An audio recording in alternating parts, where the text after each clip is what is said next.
So hi all welcome back to Pooja Ranganath vlog. So guys ಎಲ್ಲರೂ ಹೇಗಿದ್ದೀರಾ? So guys ನೋಡಿ, ಇವತ್ತು ಬೆಳಗ್ಗೆನೇ ಮಕ್ಕಳಿಗೆಲ್ಲ ರೆಡಿ ಮಾಡಿ ತಿಂಡಿ ತಿಂದರು. ತಿಂಡಿ ಎಲ್ಲ ಮಾಡಿದ್ದಾಯಿತು. ತಿಂದು ಸ್ಕೂಲ್ಗೆ ಹೊರಟಿದ್ದಾರೆ. ಬುಜ್ಜಿಗೆ ಒಂದು ಆ್ಯಕ್ಟಿವಿಟಿ ಹೇಳಿದರು, ಸೊ ಅದನ್ನೆಲ್ಲ ಚಾರ್ಟ್ ಮಾಡಿಕೊಟ್ಟಿದ್ದಾಯಿತು. ಸೊ ಸ್ಪೆಸಿಫಿಕ್ಕಾಗಿ ಯಾವುದಾದ್ರೂ ಒಂದ್ರ ಬಗ್ಗೆ ಸ್ವಲ್ಪ ಎಕ್ಸ್ಪ್ಲೇಷನ್ ಮಾಡಬೇಕು ಅಂತ ಬರ್ಕೊಟ್ಟಿದ್ರು. ಹಾಗೆ ಅದನ್ನು ಹೇಳ್ಕೊಡ್ತಾ ಇದ್ದೀನಿ. ಮಕ್ಕಳೆಲ್ಲ ತಿಂಡಿ ತಿಂದಿದ್ದಾಯಿತು. ಅವ್ರನ್ನ ಸ್ಕೂಲಿಗೆ ಕಳಿಸೋವರೆಗೂ ಒಂಥರ ರಿಸ್ಕಿ ಕೆಲಸಗಳು, ಮಲ್ಟಿ ಟಾಸ್ಕಿಂಗ್ ಎಲ್ಲ ಮಾಡಬೇಕಾಗುತ್ತೆ ನಾವು. ಸೊ ಅವ್ರು ಸ್ಕೂಲಿಗೆ ಕಳಿಸಿದ್ದಾದ್ಮೇಲೆ ನಾವು ಸ್ವಲ್ಪ ಫ್ರೀ ಆಗೋದು.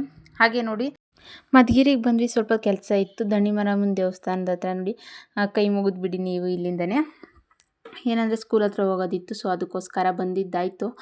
ಹಾಗೆ ಇವತ್ತು ಸಂತೆ ಚೇಂಜ್ ಆಗಿದೆ. ಏನಂದರೆ ಲಾಸ್ಟು ಬುಧವಾರದಿಂದ ಸಂತೆ ಚೇಂಜ್ ಮಾಡಿದ್ದಾರೆ. ಮಾಮೂಲಿ ಸಂತೆ ಬೀದಿಲಿ ಮಧುಗಿರಿ ಡುಮ್ಲೆಟ್ ಸರ್ಕಲ್ ಹತ್ರ ಸಂತೆ ಬೀದಿ ಇತ್ತಲ್ಲ, ಅಲ್ಲಿಲ್ಲ. ಈಗ ಕೃಷಿ ಮಾರುಕಟ್ಟೆ ಅಂತಂದು ಈ ಕಡೆ ಬಂದಿದೆ ನೋಡಿ, ಅಲ್ಲಿ ಇರೋದು. ಸೊ ಒಂದ್ಸರಿ ನೋಡ್ಕೊಂಡು ಹೋಗೋಣ ಅಂತಂದು ಬಂದಿದ್ದಾಯಿತು. ತರಕಾರಿ ಎಲ್ಲ ತಂದಿದ್ರು, ಇನ್ನೇನು ಮೊನ್ನೆ ಎಲ್ಲ ತರಕಾರಿ ತಂದಿದ್ರಲ್ಲ, ಸುಮ್ಮನೆ ಒಂದ್ಸರಿ ನೋಡ್ಕೊಂಡು ಯಾವ್ಯಾವ ಥರ ಇದೆ ಏನು ಎತ್ತ ಅಂತ ನೋಡ್ಕೊಂಡು ಹೋಗೋಣ ಅಂತ ಬಂದ್ವಿ. ಏನಂದರೆ ಇಲ್ಲಿ ಚೆನ್ನಾಗಿದೆ, ಮರದ ನೆರಳು ಎಲ್ಲನ ಸಂತೆ ಮಾಡೋರಿಗೆ ಅವ್ರಿಗೆ ಚೆನ್ನಾಗಿರುತ್ತೆ ನೋಡಿ. ವಿಡಿಯೋದಲ್ಲೇ ವ್ಯಾಪಾರಿಗಳಿಗೆ ಅವ್ರಿಗೆ ಸಪ್ರೇಟ್ ಅದೇ ಜಾಗ ಅಲ್ಲಿ ಹಾಕ್ಕೊಂಡಿದ್ದಾರೆ. ಚೆನ್ನಾಗಿದೆ. ಏನಂದರೆ ಅಲ್ಲಿಯೂ ಅಷ್ಟು ವ್ಯಾಪಾರ ಆಗಲ್ಲ ಅನಿಸುತ್ತೆ ನನಗೆ ಅನಿಸಿದ ಪ್ರಕಾರ. ಅಲ್ಲಿ ಬಸ್ ಇಳಿದ್ರು ಬಂದ್ರೂ ಲೇಡೀಸ್ ಆದರೂ ಬಂದು ತಗೊಂಡೋಗ್ಬೋದಿತ್ತು. ಇವಾಗ ಏನಂದರೆ ಇಲ್ಲಿ ಬಸ್ ಇಳಿದು ಮತ್ತು ಆಟ ಏನಾದರೂ ಮಾಡಿಕೊಂಡು ಬರಬೇಕು ಇಲ್ಲಿ ತರಕಾರಿ ತೊಗೊಂಡೋಗೋದಕ್ಕೆ. ಟೂ ವೀಲರು ಇಲ್ಲ ವೆಹಿಕಲ್ಸ್ಗಳು ಯಾವುದಾದ್ರೂ ಇದ್ದರೆ ಬಂದು ತಗೊಂಡೋಗ್ಬೋದು. ಬಟ್ ಏನು ಇಲ್ಲ ಅಂದರೆ ಬಸ್ಸಲ್ಲಿ ಬರಬೇಕು ಅಂದರೆ ಸ್ವಲ್ಪ ಕಷ್ಟ ಆಗುತ್ತೆ, ಅಲ್ಲಿಂದ ಇಲ್ಲಿಗೆ ಬರಬೇಕು ಅಂತಂದು.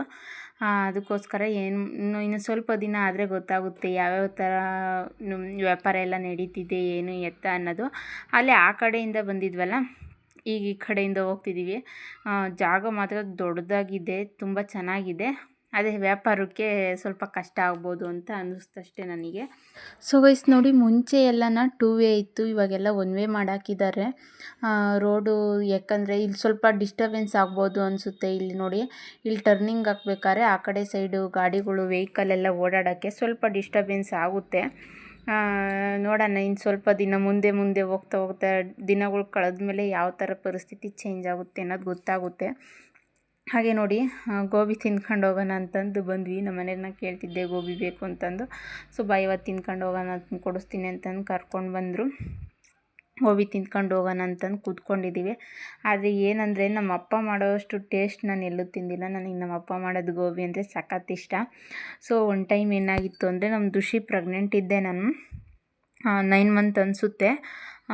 ಇನ್ನೇನು 9 ಮಂತ್, ಇನ್ನೇನು ಡಿಲ್ವರಿ ಟೈಮ್ ಹತ್ರ ಬರಬೇಕು ಅನ್ನೋ ಟೈಮಲ್ಲಿ ನಮ್ಮಪ್ಪ ಬೆಂಗಳೂರಿಂದ ಐಟಮ್ ಎಲ್ಲ ತೊಗೊಬಂದು ಗೋಬಿ ಮಾಡಿಕೊಟ್ಟಿದ್ರು. ಒಂದ್ಸರಿ ಫೋನ್ ಮಾಡಿದಾಗ ನಾನು ಹೇಳಿದ್ದೆ ನಮ್ಮ ಅಪ್ಪಂಗೆ, ಅಪ್ಪ ನೀವು ಮಾಡೋ ಗೋಬಿ ನಂಗೆ ಸಖತ್ ಇಷ್ಟ ಅಂತಂದು. ಸೊ ಇನ್ನು ಬಸ್ರಿ ಬೈಕೆ ತೀರಿಸ್ಬೇಕಲ್ಲ ಅಂತಂದು ಎಲ್ಲ ಮಾಡಿಕೊಟ್ಟಿದ್ರು.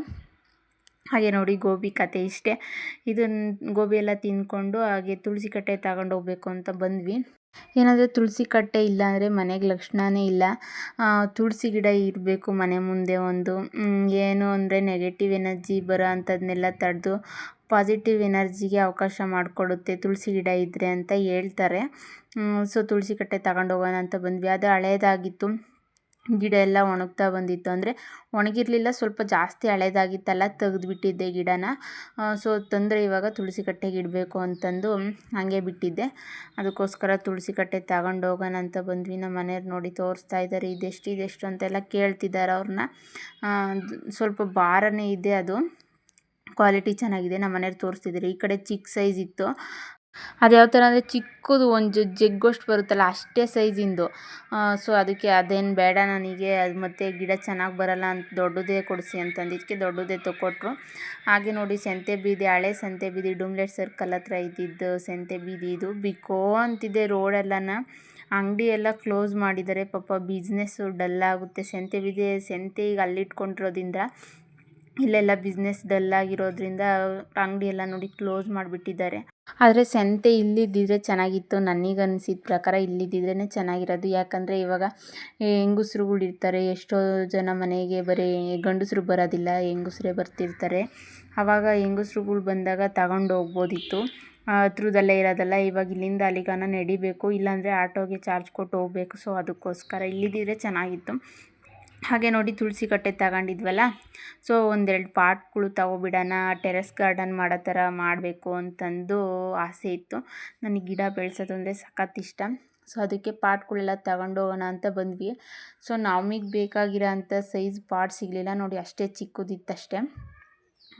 ನೋಡೋಣ ಒಂದೆರಡು ತಗೊಂಡೋಗೋಣ ಅಂತಂದು ಕೇಳಿದ್ರೆ ಅವರು ಇಲ್ಲ ಮೇಡಮ್ ಚಿಕ್ಕ ಸೈಜ್ ಇರೋದು, ದೊಡ್ಡ ಸೈಜ್ ಬರೋದಿಲ್ಲ ಅಂತಂದರು. ಸೊ ಇನ್ನೇನು ಮಾಡೋದು, ವಾಪಸ್ ಬಂದ್ವಿ. ಬೇಡ ಅಷ್ಟು ಚಿಕ್ಕ ಸೈಜ್ ಏನು ಬೇಡ, ದೊಡ್ಡ ಸೈಜ್ ಬೇಕು ಅಂತ ವಾಪಸ್ ಬಂದ್ವಿ ಮಧುಗಿರಿಯಿಂದ.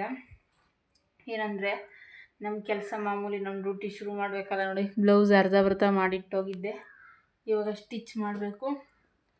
ಸೊ ಇನ್ನೇನು ಸ್ಟಿಚ್ ಮಾಡೋಣ. ಇನ್ನು ಈಗಾಗಲೇ 4 ಗಂಟೆ 5 ಗಂಟೆಗೆ ಮಕ್ಕಳು ಬರೋದು, ಅವ್ರು ಬರೋಷ್ಟರಲ್ಲಿ ಒಂದು ಬ್ಲೌಸ್ ಆದರೂ ಸ್ಟಿಚ್ ಮಾಡ್ಬೋದು ಅಂತಂದು ಕೂತ್ಕೊಂಡೆ. ಸೊ ನಮ್ಮ ಮನೆಯವ್ರು ಊಟ ಮಾಡ್ಕೊಂಡು ಹೊಲ್ದ ಹತ್ರ ಹೋದ್ರು. ನೀರೇನ ತಿರುವಾಕ್ ಬರ್ತೀನಿ, ಅಡಿಕೆ ಎತ್ತನ ಅಂತ ಹೇಳಿದ್ರು. ಸೊ ನಾನು ಅದಕ್ಕೆ ಡ್ರೆಸ್ ಎಲ್ಲ ಚೇಂಜ್ ಮಾಡಿಕೊಂಡೆ. ಏನಂದರೆ ವೈಟ್ ಪ್ಯಾಂಟ್ ಹಾಕ್ಕೊಂಡು ಹೋಗಿದ್ನಲ್ಲ ಮಧುಗಿರಿಗೆ, ಗಲೀಜಾಗಿಬಿಡುತ್ತೆ ಅಂತಂದು ಡ್ರೆಸ್ ಚೇಂಜ್ ಮಾಡಿಕೊಂಡು ನೋಡೋಣ ಅಷ್ಟರಲ್ಲಿ ಎಷ್ಟು ಸ್ಟಿಚ್ ಮಾಡೋಕ್ಕಾಗುತ್ತೋ ಅಷ್ಟು ಬಟ್ಟೆ ಸ್ಟಿಚ್ ಮಾಡೋಣ ಅಂತಂದು ಕೂತ್ಕೊಂಡೆ. Blouse stitch ಮಾಡೋದಿತ್ತಲ್ಲ. ಇವತ್ತಿನ ವಿಡಿಯೋ ಇಷ್ಟ ಆಗಿರೋ ಲೈಕ್ ಮಾಡಿ, ಶೇರ್ ಮಾಡಿ, ಸಬ್ಸ್ಕ್ರೈಬ್ ಮಾಡ್ಕೊಳ್ಳಿ. Thank you for the watching. Bye.